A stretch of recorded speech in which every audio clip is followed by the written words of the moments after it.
एथर आगुआ आसिबो मौसुमी खूब शीघ्र छुईब केरल सूचना देला पाणीपाग विभाग।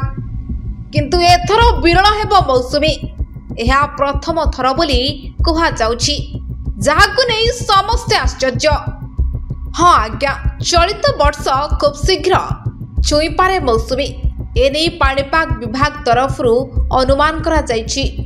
पाणीपाग विभाग कहिछि दक्षिण पश्चिम मौसुमी वायु 27 मे रे केरल पहुंची पारे। साधारणतः मौसुमी जून 1 पर्यंत केरल रे पहुंची थाए, किंतु चलित थर मौसुमी खूब शीघ्र केरल पहुंचीबो बोली अनुमान करिछि पाणीपाग विभाग। जदि मौसुमी 27 मे सुधा केरल रे पहुंची जाए तेबे एहा 2009 परठारु प्रथम थर हेबो, कारण 2009 रे मौसुमी केरल रे 23 मे रे पहुंचीथिला। साधारणतः दक्षिण पश्चिम मौसुमी जून 1 रे केरल रे पहुंचीबा परे जुलाई 8 पर्यंत सारा भारत रे वर्षा होई जाई थाए।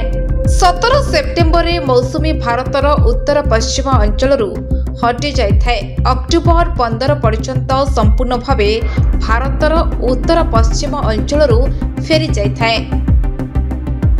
Report news plus.